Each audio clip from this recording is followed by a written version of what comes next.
Muy buenos días, distinguidos hermanos, distinguidos radioescuchas. Estamos aquí en Radio María Panamá con un invitado muy especial que, como decimos en Panamá, cruzó el charco para estar con nosotros. Monseñor José Ignacio Munilla. ¿Cómo está, Monseñor?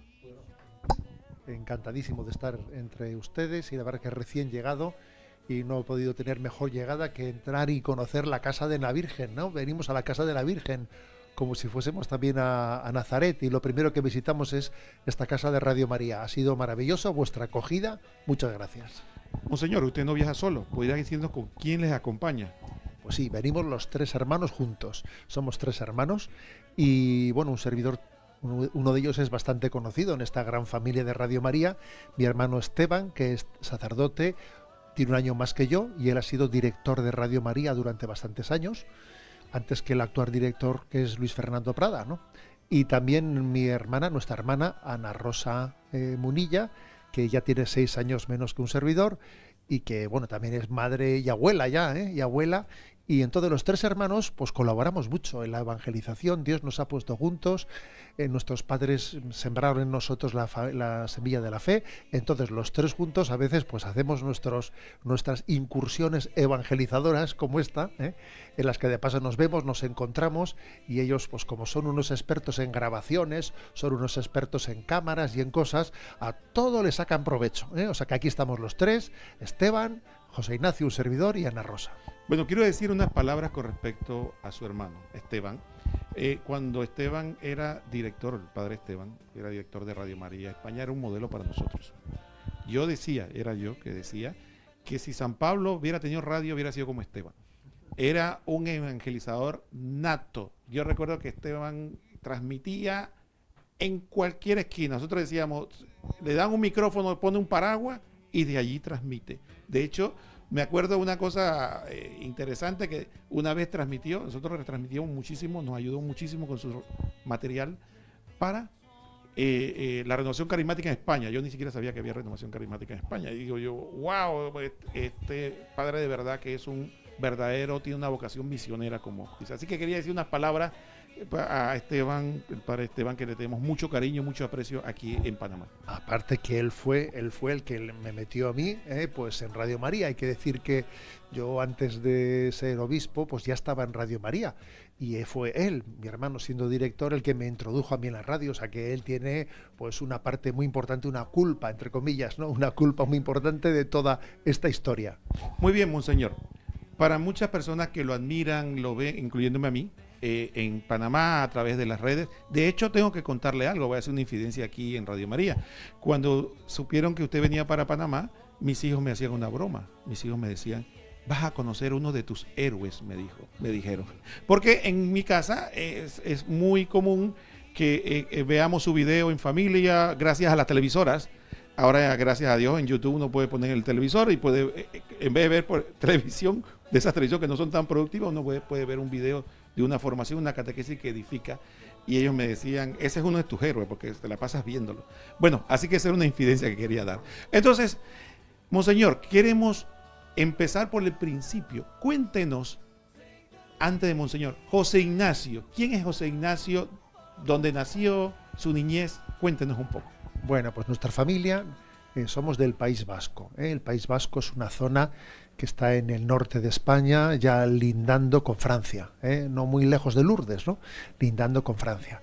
Es una tierra que la Iglesia Católica es especialmente conocida por el hecho de que allí nació San Ignacio de Loyola. San Ignacio de Loyola, fundador de la Compañía de Jesús, pues él es de aquella tierra y nuestra madre pues nació en un caserío, en una casa de campo, bastante cerca del lugar natal de San Ignacio de Loyola. Ella, por cierto, se llamaba Josefa Ignacia, y yo soy José Ignacio. Obviamente los dos tenemos nuestro nombre recibido de San Ignacio de Loyola. Y bueno, pues decir que fuimos educados en esa familia pues cristianamente, que nuestros padres nos transmitieron la fe, y tuvimos el don de recibir esa vocación sacerdotal. Nuestra familia era una familia profundamente creyente, pero la vocación sacerdotal, primero de un servidor y al año siguiente de mi hermano, todavía hizo que nuestra familia se implicase más, porque eso es así, ¿eh? La familia permite que tú recibas la vocación y tu vocación resulta también un enriquecimiento muy grande para tu familia, que al tener 2 hijos sacerdotes se ve mucho más implicada, participa de la labor evangelizadora de la Iglesia. Yo recuerdo que a nuestros padres muchas veces recurríamos a ellos para que hiciesen de cocineros en los campamentos con los niños de catequesis, y en las jornadas mundiales de la juventud a nuestros padres les llevamos como cocineros con muchos jóvenes, ¿no? Y la verdad es que todo ese recuerdo, nuestros padres ya marcharon, ¿no? Pero para mí ha sido un regalo de Dios haber visto a toda la familia implicada en la evangelización, ¿no? La evangelización, eso ha sido un regalo muy grande. Ahora lo recuerdo cuando los 3 hermanos recordamos anécdotas, es maravilloso, ¿eh? Maravilloso haber visto que la familia, pues nuestro sacerdocio fue un regalo y al mismo tiempo fue el instrumento de Dios para que la familia todavía se implicase más en la evangelización. Bueno, luego la vida nos llevó, ¿eh? Yo fui sacerdote en una población que se llamaba Zumárraga, que aquí nuestra querida Hispanoamérica es muy conocida porque Fray Juan de Zumárraga fue aquel arzobispo ante el cual pues el indio Juan Diego abrió la tilma de la Virgen, ¿no? Y bueno, pues allí fui sacerdote 20 años. En esos 20 años de sacerdocio aquello fue maravilloso, maravilloso de cómo puede un sacerdote pues trabajar en tantos ámbitos, pero al final de esos 20 años apareció Radio María. Apareció Radio María a través de mi hermano. Y bueno, yo siempre digo que yo no soy un obispo que colabora en Radio María, no, sino que soy uno de Radio María al que le hicieron obispo, que es un matiz importante, Sí. Que es un matiz importante. Entonces, bueno, pues ahí me vi haciendo, ¿no?, el catecismo de la Iglesia Católica, y entonces fue en ese momento cuando la Iglesia me pidió ser obispo. Y al nuncio, recuerdo que le pregunté al señor nuncio de su santidad, le dije, mire usted, pero yo tengo un programa diariamente 1 hora al día con el catecismo de la Iglesia Católica, ¿no? Y debo de dejarlo para poder ser obispo. Y entonces recuerdo que él me dijo, bueno, mire usted, un obispo, su primer cometido, su primer quehacer es predicar la fe. Usted no debe de dejar de predicar la fe para ser obispo, continúe usted con ello, ¿no? Fue un momento clave de mi vida, porque ciertamente quizás el que yo fuese obispo le pudo ayudar a Radio María y Radio María me ayudó a mí a ser obispo. Las dos cosas son así, ¿eh? Quizás el hecho de que un colaborador de Radio María le hiciesen obispo pudo ayudarle a Radio María, pero no os podéis ni imaginar cómo a mí me ha ayudado en los distintos destinos episcopales que he tenido, ir a los pueblos, ir a hacer visitas pastorales y encontrarte con que esos fieles a los que tú te diriges no estás en un primer encuentro con ellos, ni mucho menos, te sienten como de su familia. Ciertamente. Y te dicen, yo desayuno con usted todas las mañanas. Y entonces, claro, esa visita pastoral cambia completamente el tono. Sí, pues. Cambia completamente el tono, porque te das cuenta de que Radio María ha generado una familiaridad que luego para el ejercicio del ministerio episcopal lo facilita todo, ¿eh? Un paréntesis, fíjese. Su papá, que Dios lo tenga en la gloria, y que Dios permita que lo pueda conocer en el cielo. Me recuerdo alguna frase genial. Recuerdo que le dije a mis hijos esa frase, que cuando dice que ustedes estaban viendo televisión, estaban viendo la película de vaqueros, y estaban en el momento que viene la caballería a acabar con los pobres indios, y su papá le dijo, ojo, si no me equivoco, dice, ojo que los indios también tienen mamá. Digo yo, ¿cómo le dije yo a mis hijos? ¿Cómo se puede decir tanta sabiduría en tan poco tiempo? Era un hombre genial. No conozco a su madre porque pocas anécdotas he conocido de su madre, pero era un hombre genial. Era un hombre, como decimos nosotros, que sabe decir posiblemente pocas palabras, porque eso era impresionante para unos niños. Pues sí, y además voy a decir una cosa, que hemos celebrado recientemente, el 4 de agosto, estando en la Jornada Mundial de la Juventud de Lisboa, hemos celebrado los 3 hermanos juntos su centenario, los 100 años. Él, si hubiese vivido, tendría 100 años de vida, y lo celebramos juntos. Y es cierto, como esa anécdota que ha contado ahora, es cierto que según ha ido pasando el tiempo de la vida, cuando un sacerdote, un obispo, intenta explicar el Evangelio, intenta poner ejemplos concretos para que se entienda eso que intenta transmitir, recurre sin darse cuenta a esas anécdotas, a esos recuerdos que tiene de infancia, de juventud, en los que ahora te percatas. Entonces no te dabas cuenta cuando tu padre te decía esa anécdota, entonces no te dabas cuenta, ahora te percatas de la sabiduría tan grande que tuvieron, pequeños consejos, pequeños testimonios, pequeñas frases, ¿no? En las que uno dice, te voy a contar otra, por ejemplo. Sí. Te voy a contar otra. La familia, claro, íbamos todos los domingos a la Santa Misa. Y recuerdo que en una ocasión habíamos dejado la celebración de la Santa Misa para la última hora del domingo, para el domingo ya, digamos, para una misa tardía de la tarde. Y estábamos a punto de salir para esa celebración, cuando de repente, ahí sin haber avisado, se nos presentan pues unos familiares que venían de otra ciudad, de Pamplona, ahí va, a saludarnos. Y claro, de repente íbamos a salir, se presentan ellos. Yo en aquel momento dije, uy, la misa de este domingo me parece que peligra, porque claro, aquí viene esta visita, estamos saliendo. Y entonces yo estaba callado y recuerdo que nuestro padre reaccionó, se miraron, mi padre y mi madre se miraron a ver qué hacían y reaccionó mi padre rápidamente. Bueno, os vamos a dejar aquí, sacamos unas aceitunas, sacamos aquí para que podáis beber una cerveza, una cosa, estar tranquilamente, quedaros vosotros solos en casa, que vamos a misa y vendremos, estamos aquí enseguida, en una hora estamos aquí con vosotros, y ahí les dejamos en casa y nos fuimos todos. Y esa anécdota también, que en aquel momento, bueno, pues yo no te das cuenta de lo que supone eso. Bueno, pues después pasa el tiempo y uno dice, a ver, la centralidad de la Eucaristía no podemos vivirla de una manera que según acomodaticiamente me venga bien o no me venga bien, dependiendo de ello, pues tiene encaje o no tiene encaje, ¿no? O sea, el hecho de aquella pequeña anécdota a mí también me enseñó a que hay cosas que no se regatean, no se discuten, no se negocian, no. O sea, la Eucaristía es la Eucaristía, ¿no? Bueno, es otro ejemplo más, ¿verdad?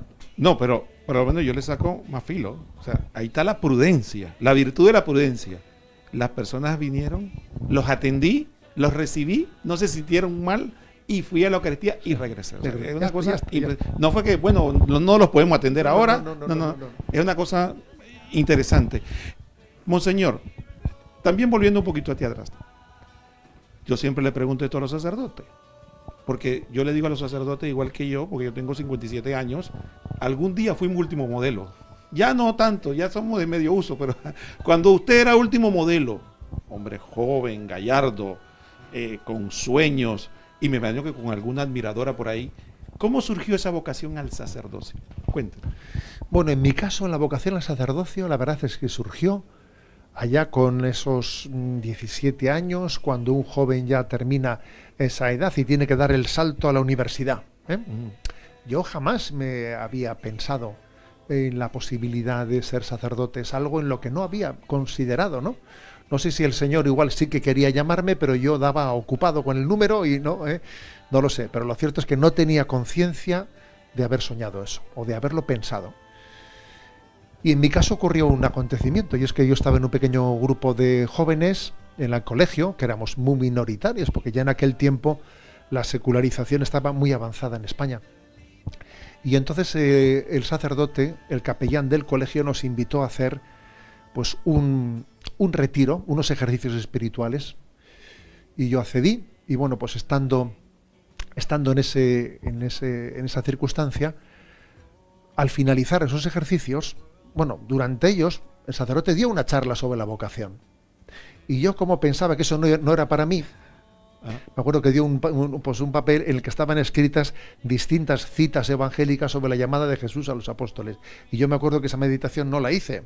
Cogí la hoja y se la pasé a un amigo mío que quería que iba a ser sacerdote, que ya es sacerdote ese amigo, pero le pasé ahí las páginas. Le dije, esto para ti, que yo, bueno, que no va para mí, así lo hice, Bueno, terminó los ejercicios y él puso delante del altar un pequeño brasero con carbones ardiendo y pidió a cada uno de los asistentes que escribiésemos un compromiso de los ejercicios, ¿no? Un compromiso, que cada uno viese delante del Señor a qué quería comprometerse.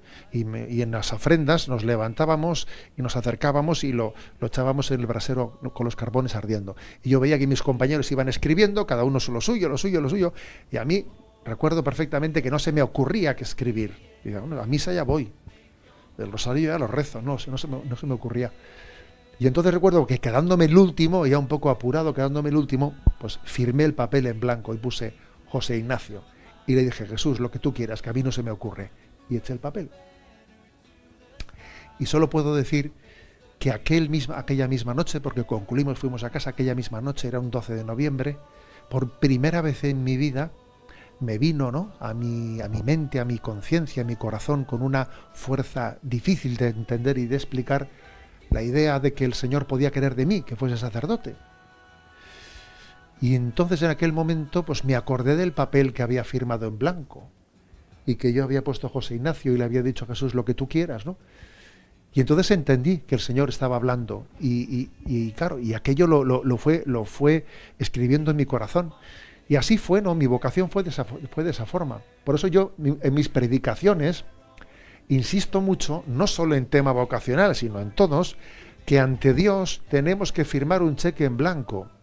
Que yo no puedo pretender decirle a Dios cómo tienen que ser las cosas y de qué manera. No. O sea, dejarle que Él escriba en nuestra vida y confiar en Él, y decirle, Señor, lo que tú quieras, como tú quieras, cuando tú quieras, confío en ti, confío en tu voluntad. Ese fue mi camino, ¿no? Y no me he arrepentido nunca de haber firmado aquel cheque en blanco, y solo puedo decir que lo que Dios escribe en ese papel que está en blanco en nuestra vida, porque cuando hacemos planes siempre hay que dejar 2 o 3 páginas al final en blanco para que Dios las rellene, Sí. Porque eso es así, hacemos planes y al final las cosas son bien distintas, ¿no? Siempre hay que dejar 2 o 3 páginas en blanco. Bueno, pues siempre yo creo que Dios sorprende positivamente, Hay que decir, in te confido, confío en Dios, Él me quiere a mí más y mejor de lo que yo me quiero a mí mismo. La familia, ¿cómo lo tomó? Bueno, la familia lo tomó primero con impacto, primero con sorpresa, pero recuerdo que nuestra madre me dijo con una fuerza que no me olvidaré nunca, si vas a ser sacerdote, solo te pedimos que sea con plena coherencia, con plena entrega, que no sea con mediocridad, que seas plenamente entregado, santo. Recuerdo que me impactó la fuerza con la que me lo dijo, porque igual también ella estaba pues un poco preocupada, porque también igual veía ciertos modelos de mediocridad y entonces eso me lo transmitió con mucha fuerza. Si tú vas a ser sacerdote, queremos que sea con todas las consecuencias, ¿no? Eso se me quedó grabado. Me recordó a mamá Margarita, que llamaban a la mamá de Don Bosco, que le dijo a sí mismo, le dijo, más vale que si vas a ser sacerdote seas un buen sacerdote. La otra pregunta, monseñor, después que es sacerdote, ¿esa vocación es natural en usted o surgió después de ser, como usted llama, catequista? Eso de enseñar la fe. A ver, lo de enseñar la fe, yo creo que fue surgiendo poco a poco, en la medida que en aquel tiempo pues ya a los jóvenes les robaban la fe cristiana en muchos institutos en los que tenían profesores marxistas, en los que la manera de enseñar la historia, la filosofía, etcétera, etcétera, era como pretenderles hacer creer que tú, joven, tienes que elegir entre ser un joven religioso o un joven amante de la ciencia. No se puede ser un joven moderno de nuestros días que cree en la ciencia y religioso. O sea, existía esa tendencia en la enseñanza que venía como a confundir a los jóvenes y a robarles la fe. Entonces yo me di cuenta de que uno de mis empeños principales era diariamente a los jóvenes que venían del colegio. Yo les ayudaba también en la parroquia a hacer sus tareas escolares y a responder a las dudas que se les iban generando. Yo creo que esa vocación catequeta se fue originando en mi vida respondiendo a todas esas dudas, ¿no? Porque había que darles razones para creer, porque había que darles también una respuesta a toda esa deformación de la realidad y del humanismo cristiano, ¿no? O sea, eso me ayudó mucho. Luego también el hecho de que en Radio María, después de durante 45 minutos, ¿no?, explicar el numeral del catecismo, pero luego los oyentes entran en directo, y hacen preguntas sobre lo que se ha hablado. También ese formarte en responder a las preguntas de los oyentes forma mucho. Yo creo que en nosotros se va formando la capacidad de ser catequeta. Por aquello que dice San Agustín, que Dios no llama a los capacitados, sino que capacita a los que llama. Eso es así, o sea, no se nace siendo catequista, sino que en la medida en que respondes a las dudas, etcétera, poco a poco Dios va generando en ti pues unos talentos que tú igual no eras consciente de que los tenías, sino que Dios te da la gracia de desarrollarlos. Es que la Biblia, Monseñor, es clara. Dios llama a un gago a que vaya a liberar al pueblo de Israel. Dice que tartamudeaba. Y llamó a un pescador a que fuera el Papa. Entonces, si Dios hace eso, con cualquiera de nosotros puede hacer maravillas, si estamos dispuestos a la gracia. Su vocación a los medios. Mi vocación a los medios, vamos a ver, la verdad es que todo esto ha sido un poco a poco. Yo comencé quizás escribiendo en el periódico, cartas al director. Recuerdo que esa sección de cartas al director, me di cuenta de que era una sección que tenía incidencia, que muchas personas leían bastante más las cartas al director que otros artículos más largos. Yo dije, cuidado, que las cartas al director son importantes. Entonces me dediqué en mis años jóvenes a escribir cartas al director. También sacamos una pequeña publicación, una revista que se llamaba Loyola, una revista mensual. Bueno, pues luego llegó el correo electrónico, y para mí el correo electrónico fue un descubrimiento de efectividad. Entonces comencé a crear grupos de difusión de correo electrónico.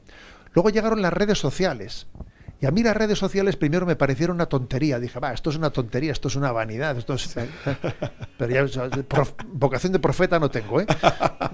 Entonces primero un poco lo desprecié, pero luego me di cuenta y dije, cuidado, esto es algo que bien utilizado puede ser efectivo. Entonces ya me introduje, ¿no?, en esas redes sociales. O sea, es decir, nunca he tenido un plan prediseñado, sino que ha sido el ir respondiendo en cada momento a lo que Dios pone en tu vida, ¿no? La llamada en Radio María, luego los vídeos de YouTube, luego vino la pandemia. La pandemia también fue un momento clave en el que la implosión de la utilización de los medios digitales pues fue muy grande.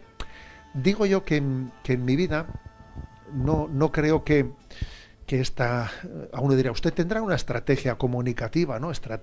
A ver, no soy consciente de ella, ¿no? No tengo ningún gabinete de comunicación, y usted tendrá algún manager que dirija las redes, que, a ver, en absoluto, o sea, las cosas son mucho más sencillas. Yo creo que la clave está en cada momento discernir de la luz del Espíritu Santo y respondiendo a los retos que tenemos delante de nuestro. ¿Qué podría hacer en cada momento para hacer que la palabra de Dios sea más conocida, sea más efectiva, llegue a ser fecunda? Yo creo que así es como se hace, se va diseñando una estrategia comunicativa. El cambio de sacerdote, porque yo conozco muchos sacerdotes que me dicen, yo amo ser sacerdote, me gusta estar en párroco, y de repente el Señor te mueve el piso y dice, quiero que seas obispo. ¿Cómo fue esa? Bien, en mi caso fue, además yo era bastante joven, tenía 44 años, y además nunca había tenido responsabilidades de gobierno en la diócesis. No había sido vicario, ni arcipreste, ni había tenido cargos de responsabilidad. Yo solo había sido sacerdote de una pequeña parroquia de un pueblo, ¿no? Entonces para mí fue un cambio muy grande, porque claro, de repente verte con tareas de responsabilidad, etcétera, pues te impresiona. Pero me ayudó mucho a que ese cambio no fuese tan excesivo, el hecho de priorizar en el episcopado lo que había sido mi prioridad como sacerdote, que es la evangelización. Porque, a ver, el obispo tiene 3 tareas principales, que es evangelizar, predicar la palabra, santificar, celebrar los sacramentos y regir, gobernar la Iglesia. Yo creo que a mí me ha ayudado mucho, para que ese salto no sea un poco desmedido, hacer que la primera, la de evangelizar, sea la tarea principal. Con esto no estoy diciendo que lo de gobernar se deba de abandonar, pero puedo decir que que la tarea del gobierno de la Iglesia se aprende, y que además también en un obispado hay equipos de vicarios con los que tú te sientas, con los que tú disciernes.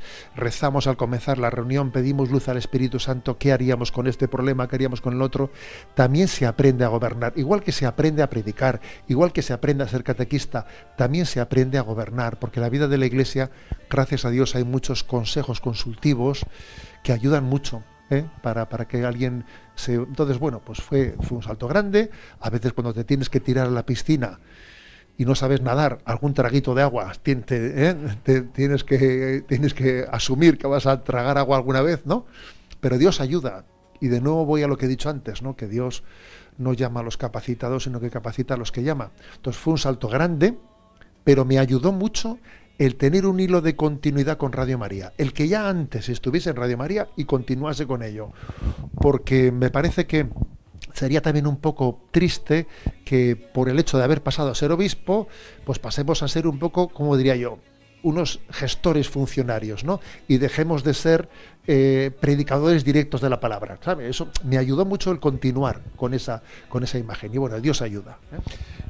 El cambio de diócesis.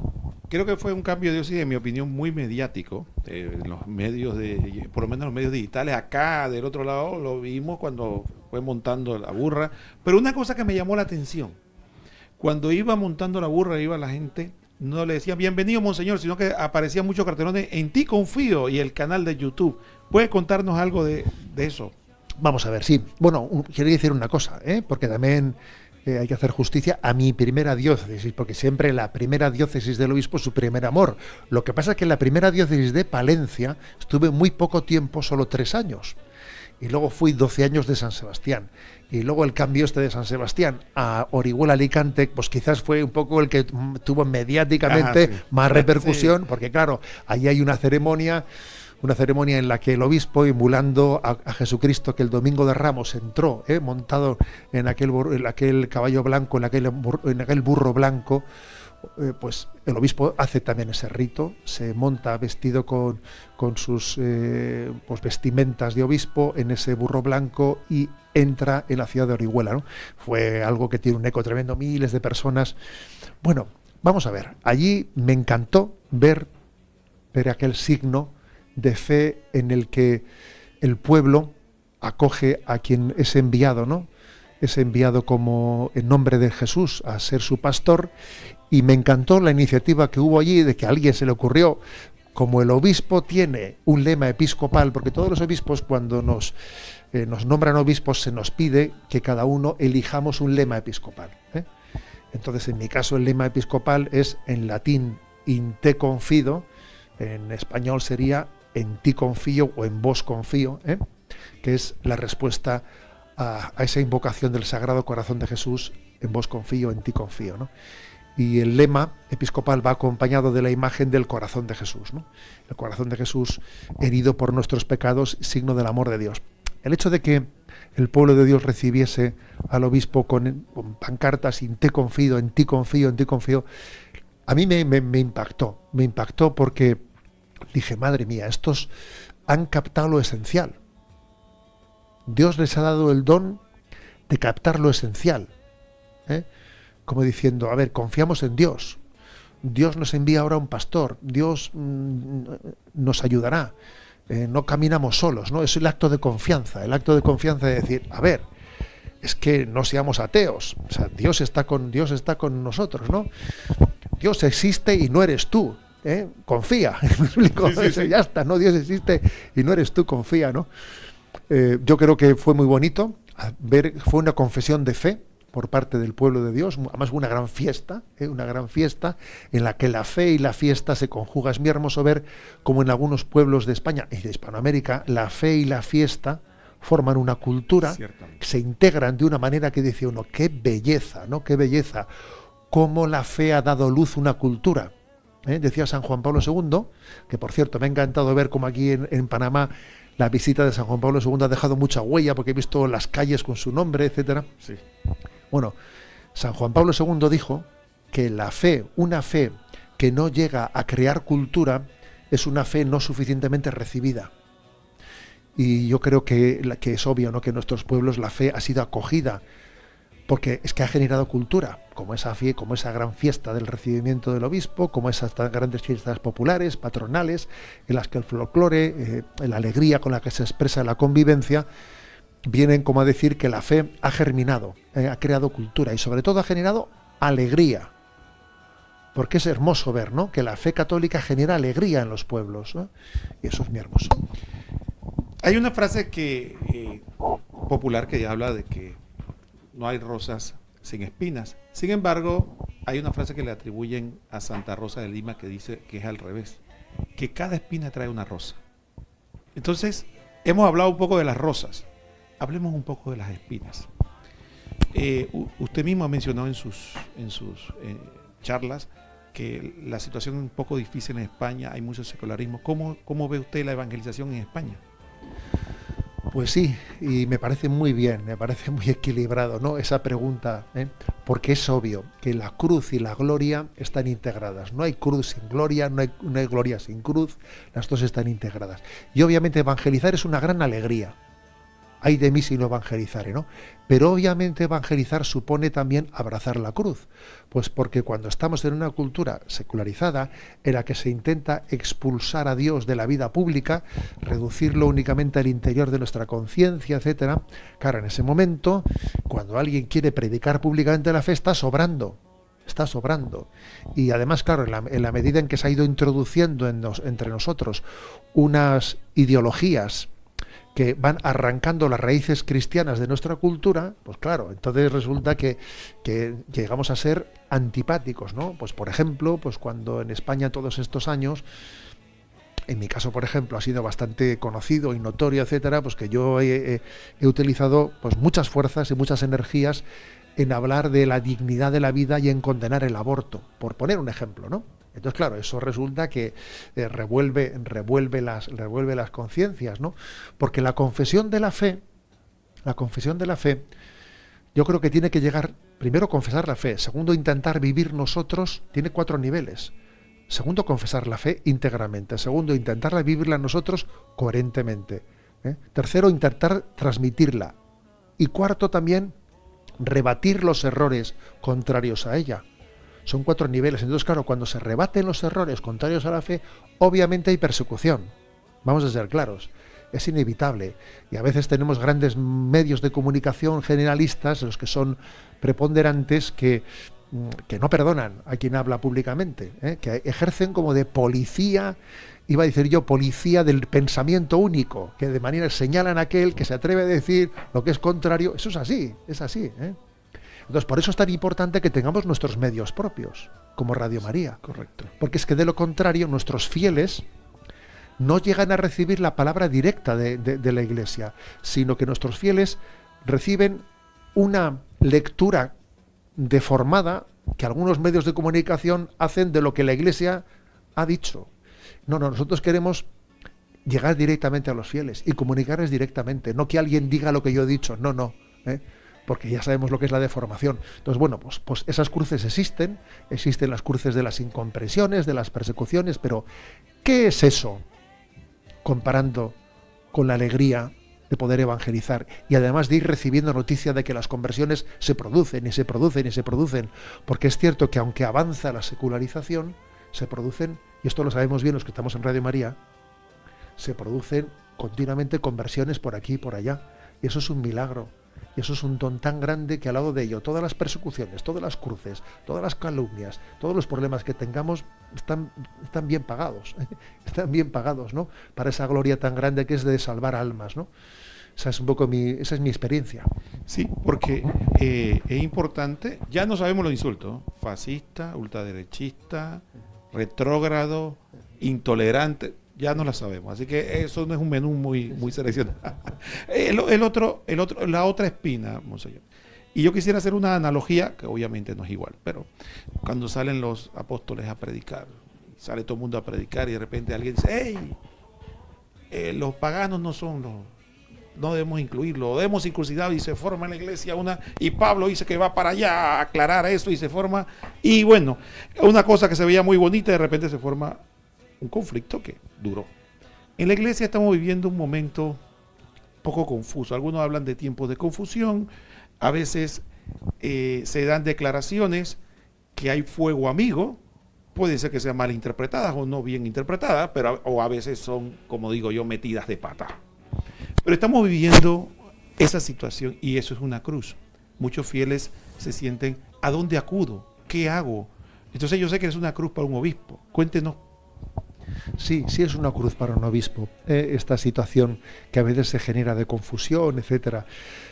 También creo que contribuye mucho a esta confusión el hecho de que vivamos también en un mundo tan inmediatamente mediático, que las cosas por internet, que dicen que uno ha dicho, que el otro ha dicho, claro, esa inmediatez que tiene internet hace también que lo que puede haber sido la metedura de pata, como dice usted, pues concreta de alguien que en un sitio, de repente esa metedura de pata que podía haber quedado un tanto, digamos, Sí. un tanto en su lugar, en su sitio.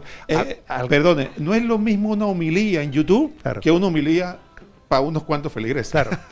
Claro, no es lo mismo. De repente esa metedura de pata alcanza una repercusión tremenda y entonces de repente vienen los fieles intentando pedir una aclaración y intentando que tú digas que has dicho al respecto. Bien, la verdad es que discernir cómo proceder en esa situación es un don del Espíritu Santo, que muchas veces yo se lo pido, dame el don de prudencia, el don de consejo, cuando a una polémica no conviene ni hacerle ni caso, cuando a una polémica ha alcanzado tal grado un poco de confusionismo que conviene decir una palabra de aclaración y de contextualización.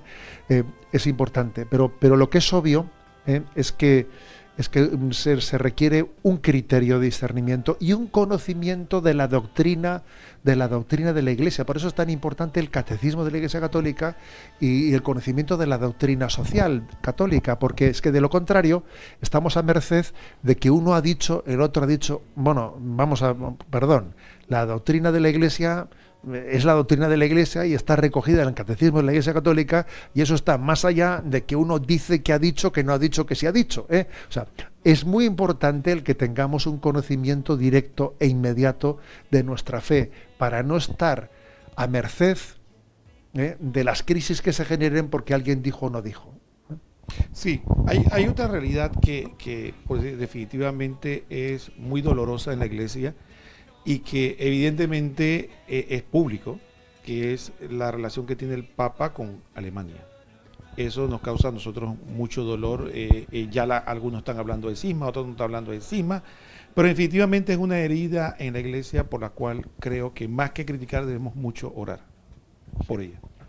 Sí, y además existe el riesgo de que esa herida de Alemania contamine también a otros lugares del mundo, porque obviamente estamos en un mundo muy intercomunicado y la herida de lo que ha pasado en el sínodo de Alemania, claro, podría también, obviamente, contaminar el sínodo general de la Iglesia. Por eso también creo que es importante que no perdamos la capacidad crítica, que eso no quiere decir ser unos criticones, no. Yo creo que tenemos que confiar en la Madre Iglesia, pero también tener una capacidad crítica, porque el Santo Padre, cuando se dirigió, pues al sínodo alemán, le insistió en que era importantísimo que el tema central que el sínodo alemán abordase fuese la evangelización. ¿Cómo hacemos para evangelizar, para llevar la fe a los que se alejan? ¿Qué ocurrió? Que en absoluto se siguió esa directriz del Santo Padre y que el tema central del sínodo alemán en la práctica ha sido cómo asumir la visión del mundo sobre todas las materias en las que el mundo piensa de una manera distinta. Pues eso, nosotros también asumimos, pues sí, la homosexualidad, nosotros asumimos el aborto, asumimos todo, ¿no? Es decir, que el fin del sínodo no ha sido evangelizar, el fin del sínodo ha sido cómo asumir por parte de la Iglesia el pensamiento del mundo. Eso ha sido un desastre. Por eso yo creo que para librarnos de ese peligro es clave el punto de partida al que el Santo Padre insistió: evangelizar, evangelizar y evangelizar. Porque todo lo que no sea eso es dejar de tener el corazón bien orientado, y entonces fácilmente lo que hacemos es mundanizarnos y mundanizarnos. Es que lo que pasa, monseñor, es que, en mi opinión, creo que hemos confundido. Un medio de comunicación secular ve a la población general y dice, ¿cómo la puedo complacer para atraparla? Una anécdota.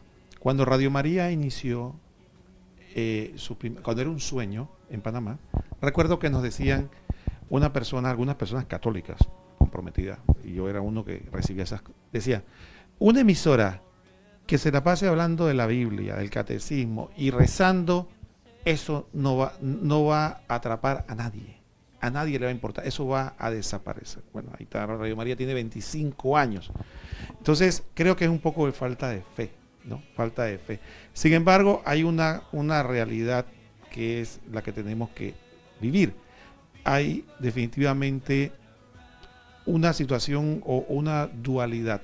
Algunos hablan de que hablar directamente de la moral, por ejemplo, habla claramente de la moral sexual de la iglesia, donde hay una población enorme, por lo menos voy a hablar de Panamá, de personas que no están sacramentados, no están casados por la iglesia, gente que está en una situación irregular, gente que simplemente vive la fornicación. Entonces, hablarle a estas personas directamente, como consideran que es muy duro, que hay que buscar otros métodos, hay que ser más suave, Entonces, creo que si se mantiene el nivel de cómo acercarse, está bien. El problema es que no podemos claudicar, ahí estamos claros.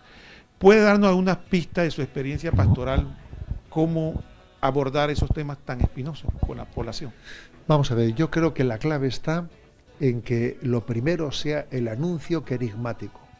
Lo primero, obviamente, es el anuncio querigmático. Es obvio que sería un error que nuestro primer anuncio con una persona alejada fuese el mensaje moral. No. Okay.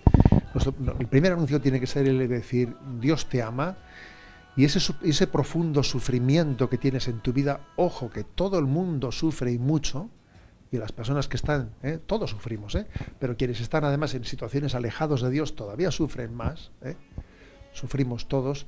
O sea, ese sufrimiento que tienes no está solo en él, Dios te acompaña. Es decir, este es el primer anuncio, es el primer anuncio. Y cuando uno sea, de alguna forma, se ha llegado a encontrar, perdón, que vamos a apagar el móvil. Sí, esto es una de eso esas debe cosas, ser de España, ¿no? Esto es de España. Ahí lo paramos, muy bien.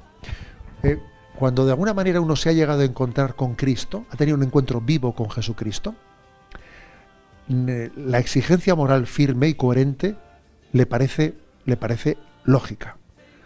Porque lo malo, claro, es cuando se habla de un encuentro que no llega a tener en absoluto, que no llega a tener para nada un encuentro con Cristo que lo capacite para entender la exigencia moral. En definitiva, es decir, yo creo que la clave está en la conversión. Cuando la conversión, es decir, el percatarnos de que Dios te ama, ha llegado, ¿no?, a calar en nuestra alma, el mensaje de la conversión moral es casi como viene por añadidura. Por añadidura. Yo creo que eso pasa como con la samaritana, que Jesús le dijo que tenía sus 5 maridos, después de que había tenido ya con ella un encuentro en el que le había dicho, yo te daré un agua viva para que bebiendo de ella no vuelvas a tener sed. A partir de entonces, ya cuando Jesús le abordó el problema de los 5 maridos que tenía, ya había tenido el encuentro con ella para que después lo otro viniese por añadidura. Otro tema también creo que es espinoso, es la espiritualidad. Hay 2 síntomas que yo veo. Uno, sincretismo. Hay gente que quiere tener un catolicismo muy mezclado con Reiki, yoga, cuanta cosa, porque Jesucristo no es suficiente.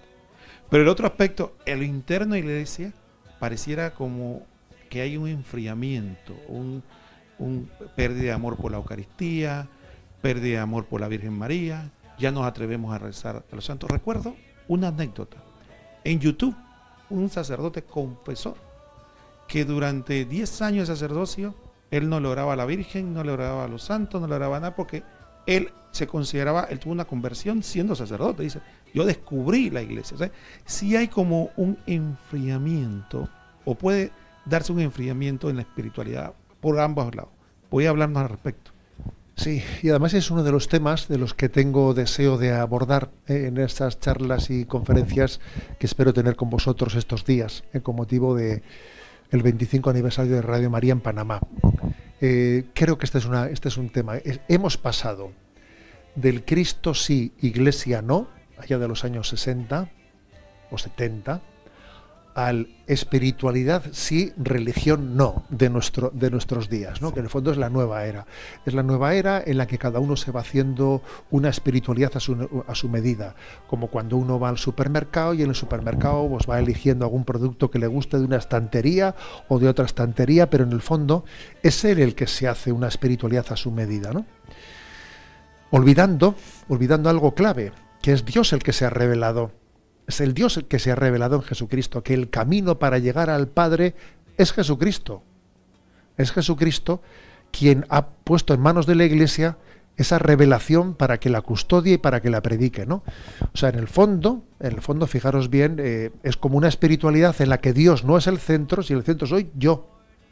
Soy yo, sentirme bien, llegar a un nirvana, por decirlo de alguna manera, un nirvana en el que yo sienta paz, en el que no sufra, en el que es confundir oración con relajación, ¿eh? Es como buscar en la espiritualidad un producto de bienestar.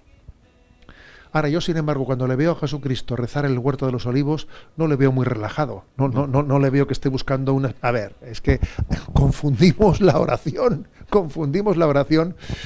con la relajación, ¿eh? Entonces, este es un gran peligro de nuestros días y obviamente frente a él la única solución posible es predicar la revelación, ¿eh? Predicar la revelación de Jesucristo, el camino para llegar al Padre.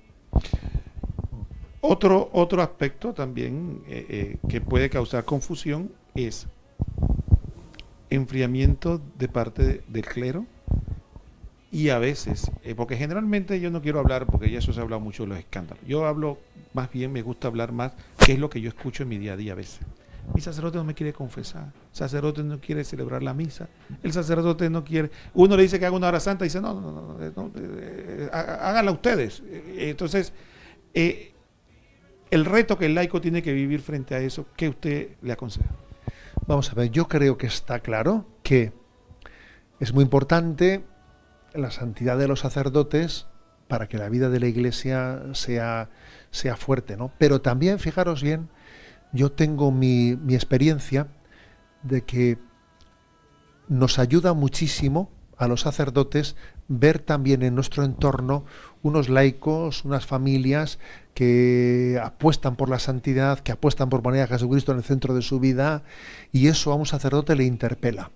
A mí me hizo un bien inmenso como sacerdote joven, pues ver que algunas familias en el entorno luchaban por la santidad, venían con sus niños a confesarse, te invitaban el sábado a la noche a su familia y tú veías que aquella era una familia en la que se luchaba por la vivir en santidad, en el que tenían una familia numerosa, en la que los niños ocupaban todo su tiempo, su esfuerzo, y recuerdo que un día de esos, ¿no? Después de venir de una de esas familias, viendo que lo daban todo, me refiero su tiempo, sus esfuerzos, me acuerdo que después de un día de salir, de visitar una familia de estas, iba hacia mi parroquia pensando en esto, ¿no? Y decía, y yo he visto esta familia como para ellos la vocación matrimonial y familiar es que se lo pide todo, ¿no? Ellos no pueden decir a su hijo, oye, que esta no es mi hora de despacho, que estoy ocupado. No.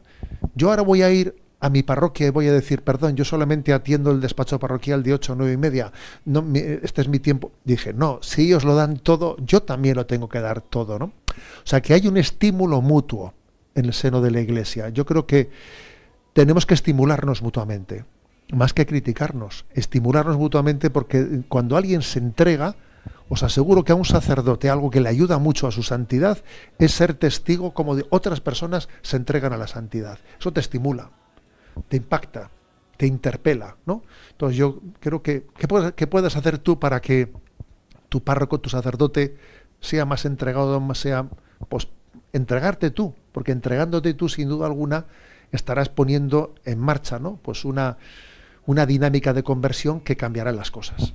Monseñor, mi jefe me acaba de hablar, dice que nos queda poco tiempo. Sin embargo, en Panamá tenemos una expresión, una encerrona. No sé si allí en España también le voy a hacer una encerrona.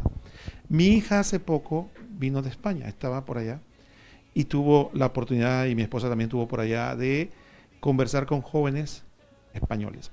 Y cuando en ese intercambio, una de las cosas que a mí me dio dolor, pero a la vez me emocionó y me conmovió, fue que estos jóvenes le decían a mi hija, oye, a ti allá en Panamá no te critican en la universidad.